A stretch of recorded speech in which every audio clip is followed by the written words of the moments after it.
And now you're showing us up. Oh, hi there. Welcome. Hi. Hi, banana bars. Hi. Julie says. Hey, Sarah. She's coming on. Hey, Sarah. Hey, Sarah. Hey, Auntie. I don't see Sarah. Hey, you guys, all you computer people, why is my telephone going around and around the middle with a little sign that says waiting? It's right in the middle of all your faces. I don't know. Well, at least you got faces. I don't have any faces. See your face. You had to join with video. When you joined, did you click video? Well, he was saying he doesn't see faces. Okay, I'm going to start over and do it again. Okay. Oh, four faces. Hi, Annette. Look how pretty you are. You got your lipstick going. You look great. He's all ready to go. I know. Hey, Betty. Okay, it's still saying waiting. We can see you. I can see Julie, but this sign's right in the middle of your face. Oh, that's okay. Hi, I haven't Sarah. taken a bath yet. Well, hi, Betty. Look at your pretty Is your hair. battery low, Betty? Maybe it's just spinning. Is your battery low or anything? I don't know. I've got it plugged in because this really runs it down Oh, fast. yeah, then that shouldn't matter. Okay. So I'll just deal with it. Okay. How do I get more than four people faces? Okay, everyone. Well, we got it depends on what. 4 minutes after. Okay. So let's get going. So hi, everyone. I'm going to mute you all for a few minutes. Okay. And then I'll let you talk again. So nothing's wrong. Do not adjust your set. It's all working. So nothing's happening. So I'm doing this on purpose here. Okay, Michael got the last word in. So that's it. I have to talking. Sorry. Okay, so everybody raise your hand if you can hear me. Make sure you can all hear me. Okay, good. Okay, we're good. Okay, so welcome to Holy Wednesday. If you look outside, bright, beautiful, cloudy sky. I mean, it's just like picture perfect out there. Cold, blue, Pacific. I mean, it's everything you could want in a spring day. So it's very beautiful out there. So today is a special day. We call it Holy Wednesday, but it's also out of history been called either Betrayal or Traitor Wednesday, because it's the section in the scripture, John's gospel, where we learn about Judas. And so it's interesting that he even gets any airtime here, but he does for a specific reason. We'll talk about that. So I have my card out, and so my card says the two things I want to cover today is why Judas. Why does Judas even get named here? Why did we have to bring him in? Why was he a part of this great story? And the other thing is, how does our memory work? And I'm going to talk about that, why that's important to us today. So then we're going to pray and be on with our day. So the reading comes out of John 13. If you have that in front of you, you can turn there. Otherwise, I'll just read it along. And so this is a story that's read every year. At this time, it's read on Wednesday. This is Betrayal Wednesday. It's yeah. So Judas gets the hump day of the week, I guess. So that's what it is. So here we go. It says, when Jesus had said this, he became troubled in spirit and testified and said, truly, truly, I say to you that one of you will betray me. The disciples began looking at one another at a loss to know which one to who he was speaking. There was reclining on Jesus' bosom one of his disciples, whom Jesus loved. So Simon Peter gestured to him and said to him, well, tell us who it is of whom he is speaking. And he, leaning back thus on Jesus' bosom, said to him, Lord, who is it? And Jesus then answered, that is the one for whom I shall dip the morsel and give it to him. So when he had dipped the morsel, he took it and gave it to Judas, son of Simon Iscariot. After the morsel, Satan then entered into him. Therefore Jesus said to him, do what you do, and do it quickly. Now no one of those reclining at the table knew for what purpose he had said this to him, for some were supposing because Judas had the money box, that Jesus was saying to him, buy things that we have need of for the feast, or else to give something to the poor. So after receiving the morsel, he went out immediately, and it was night. Therefore, when he had gone out, Jesus said, now is the Son of Man glorified, and God is glorified in him. If God is glorified in him, God will also glorify him in himself, and will glorify himself immediately. The gospel of the Lord. Praise to you, O Christ. So this is interesting because it kind of shows us many different things. I'm not going to talk about everything. One thing it does remind us of is how God uses people, good people, bad people, all kinds of people for his purpose. In the Old Testament, we see that God uses people. God just doesn't do things independently and then say, hey, look what I did. He didn't part the Red Sea and then go knock on people's doors and say, hey, go look, check out the Red Sea. It's open for you guys to walk into. Moses had to take his staff and actually participate in that process. When Naaman the Syrian was filled with leprosy, he had to go see Elijah, and he had to knock on his door and tell him, I'm filled with leprosy. And then Elijah said, well, what you need to do is go down to the River Jordan there and dip in it 7 times, and then you'll be healed. So those conversations had to take place. So God uses us, even though we think we're not being used. The thing is, we can't kind of volunteer and say, God used me to do this. It's kind of God who appoints us to do different things. And we can be ready to do things, which is very good, but it's still God who's moving the chess pieces around the board. And so God is using us. So I think in many ways he will use us the more we're familiar with the stories, because this is a story, right? And so people who don't have this story of Judas, people who don't have this Easter story, probably won't be used as much as the people who do know this story, right? So let me give you, for instance, on that. So many years ago, my wife wanted to do something special for me for Father's Day. So she kind of arranged this meal. So my daughter was very small and was little. So my daughter, Jolene, and my wife booked a trip for us over to go to Paris so I could have a little bit of cooking school at the Ritz-Carlton in Paris. And she says, I got a really cool Father's Day for you. So we did that and everything. And then she goes, well, we're going to go see the museums over there. We'll go see the art museums, the Louvre, and all the different places over there. So we're all set. And I spent 6 months reading up on everything, polishing my French, looking at the places to go and eat and everything. I'm always over-prepared for anything. And so even for these, it takes me 2 days to prepare for this little 10-minute talk here.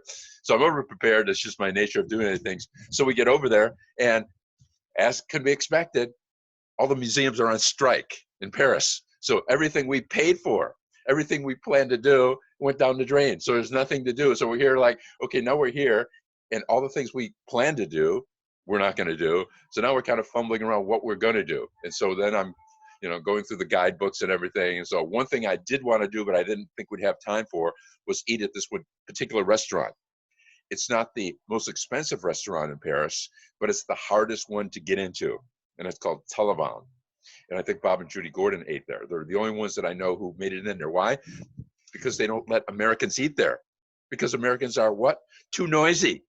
We're too noisy. They don't like to have us come. And so I knew already this would be impossible for us to go eat at this restaurant. But I said, why not give it a try?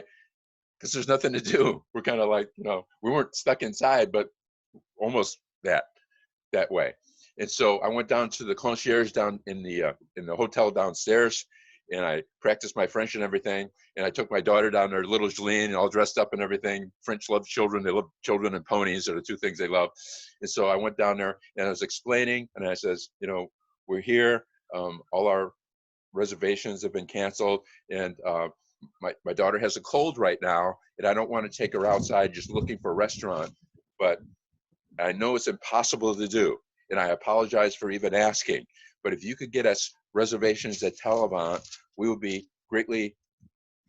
we'd be so wonderfully excited about doing this. And I said, my daughter has a cold. So my translation was, my daughter was sick and dying is what he thought, right? So he got us reservations at the Televan. And so We get there, and when you walk in Taliban, there's 5 waiters are assigned to every table. And when you sit around the table, it's round tables. They sit around and they wall you off from the other people, so you don't notice other people there. They don't want their noise coming to your table, your noise coming to their table. I mean, it's all perfectly done. One person's there. Every time you lay your fork down, he'll give you a clean fork. And so I must have had 20 forks for that meal. And so unless you keep the fork in your hand, they're going to take it away from you. And so we're having this wonderful meal. And so here's my point. My point is, if you ask my wife or my daughter, what did we eat there? And this is a long time ago. They have no clue. They have no clue what we ate. But me, I remember this because I planned on this. I stored this. It was important to me. And so it filled my memory banks, and it's still there. In fact, I have it written down here. I'll let you know what we had this little lunch. It was shrimp ravioli, truffle and onion pie, lobster in a spicy sauce, hot goose liver in lentil cream sauce, sweetbreads and a truffle sauce with asparagus, cheese, cold apples and a hot sauce of pistachio, caramelized cream, coffee, and little chocolates. Now, if you ask me, my wife or my daughter, they probably won't even remember eating there. But for me, it lives on in my memory. I think about this because it's probably the one and only time I'll ever get to go to this place, Taliban, right? So what's my point of saying that? My point of saying what we store in our memory banks are things that we like and appreciate. You know, it could be a car. It could be going to a particular store shopping or something like that. It could be on a vacation. But the things that we like, the things that we plan for will fill our memory banks and stay there longer than things that just come across like, oh, I saw a cool car going down the street. What kind was it? I don't remember. I don't remember what it was. Fancy sports car. Well, to a person who loves Corvettes, that was a 57 Corvette, and that was a very cool thing to see. But to many of us, it was like, oh yeah, it was a red and white car down the street. Didn't mean anything, because we have to preload our memory banks with things. So that's why we read these stories over and over. We're preloading our memory banks, so when it comes to Easter, we have something to celebrate with Easter, because the story lives inside of us. That's why memory is important. That's why this story is important, because it leads us to the Easter story. Let us pray. Gracious God, we give you thanks for this day as part of our history, as part of our story, that you've invited us into our story. Bless this day for us. We pray for today, especially the 4 families that have lost loved ones at the Kensington who died because of the virus. Remember Mary, Diane, Vandersall family, Stern family, Dell, the Perkins family, the Barron family, Debbie, John, Sharon, Phil, David, Sandy, Carol, John, Eric, Glenda, Kevin, Stephen, JF, Barb, Jordan, Donna, Jameson, Bertie, Gordy, Luke, Raymond, Mateo, Bennett, Leo,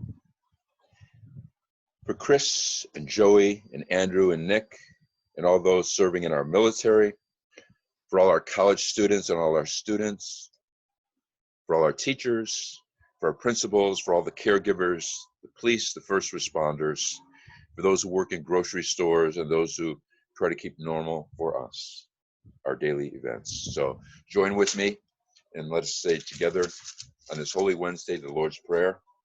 Our Father, who art in heaven, hallowed be thy name. Thy kingdom come, thy will be done on earth as it is in heaven. Give us this day our daily bread, and forgive us our trespasses as we forgive those who trespass against us. Lead us not into temptation, but deliver us from evil. For thine is the kingdom, and the power, and the glory, forever and ever. Amen. So I'm going to unmute you a little bit so you guys can chat here. So unmute all. Here we go. Okay, here you go. So I have a Wow. question, Pastor Ken. Did you ever do that cooking class at the Ritz? Never did. The whole thing was it was what it was, but yeah, Yeah. it was interesting. Oh, okay, because I have, and it's pretty Oh. amazing. Okay. A lot of fun. Can I say something? Yes.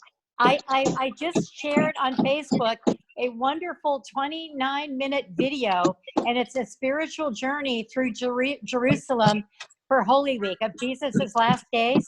Probably the most powerful, beautiful thing I've ever seen. I don't know if you can somehow post that on, have Deborah send it out, Pastor Ken, but it was Okay. wonderful. I highly recommend it. Beautiful. All right. Cool. Yeah, really good. I'll see if I can find it. Okay, I just posted, I just shared it on Facebook.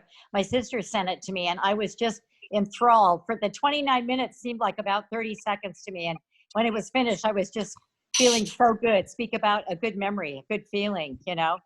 Okay.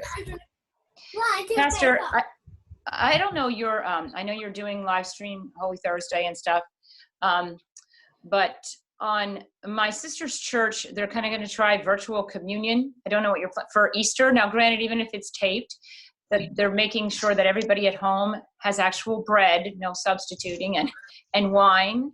And the pastor's going to do go through the whole Eucharist, say it all, and do the blessing, and everyone is to partake in that. So anyway, I thought that's pretty cool. It's I think cool. And the bishop and the pope both said no. And so Oh, okay. we got directives not to do it. So Not to do it. Yeah. Okay. Oh, that's too bad. Yeah, I thought your virtual blessing would have to suffice because that's the only way we can do it. Yeah. they're fussy about the thing. Well, she goes to an ELCA church, so apparently their pastor is not obeying. So I guess you can go onto a virtual website and find that, but we're not allowed. Oh, okay. I'm hungry after your description of your meal. I know. Yeah, I know. Yeah. So you like that cooking class, huh, Sarah? Oh, yeah. Oh. Yeah, it was great. It was in the basement of the Ritz. Okay. And it was really funny. This French chef who was just like you would imagine, very vocal, and he had this assistant, and they were speaking in French to each other. Yeah. But then when she talked, she said, "Oh, you all are from the U.S. I'm from Boston." He's talking to us in English, and at the same time, he's pointing to her like, and scolding her to keep stirring, keep stirring. It was a ton of fun. We made this most amazing meal for lunch and sat down and ate it. And pretty special. Yummy. Yeah. Well, Good. Yeah. Almost as good as Dave Ergin's cooking. I know Dave Ergens is a chef of my RLC here. gosh. His pictures are amazing. I know I'm going to crash Thank that you. Dave's kitchen one night. We're all crashing Dave's kitchen. Oh, sorry. Yeah, I cooked a 20-pound turkey on Sunday. So, Wow. yeah, there's a lot of it's going to go in the freezer because I'm just here by myself. So, Oh, you better be Leftover. careful. We're all going to show up sometime. I know. Yeah. I made a batch of split pea soup last weekend, weekend before that. So, Yummy. Pee on the floor. You're a good thanks. for sure. Happy birthday, Don. You had a birthday. Thank you. I did. Yes. Birthday. Family I'm, gave le- dinner. I'm leaving now. Okay, Okay. bye. Okay. Bye. So tomorrow, everyone, before you leave, 7 o'clock, we're going to do a Zoom Monday, Thursday. Good Friday will be taped, and Easter Sunday will be taped. But we'll have the coffee hour 9:30 before Easter Sunday. That'll be a Zoom meeting as well. Okay. And it's the same password and ID. You can use it all the time. So 9:30 Sunday, 7 o'clock tomorrow night. Okay. So Sounds good. Look forward to it. we're going to do the 12 o'clock every day until life gets normal again. We're going to keep doing this 12 o'clock prayer every day. We're praying for all kinds of people until back to normal. So this will continue right after Easter. We're going to keep this going. So Good. Good. Thanks for everything. Thanks for doing all this. Yeah. Yeah, this is great. Thank you. Thank you. everyone, have a blessed day. And Everybody. Go ahead. Deborah has an announcement for us. Go ahead, Deborah. Betty brought this up when she first got on the call. Sunday on Easter is Dorothy Sweaton's birthday. She's isolated. She doesn't have a computer. She doesn't have a way to connect with anyone. So if you could throw an extra birthday card in the mail tomorrow, whatever, please do so. She would love it. Nice. I couldn't understand. It's Dorothy Sweatman's birthday on Easter, she was saying. And so she doesn't have a computer or anything, so she's asking if we could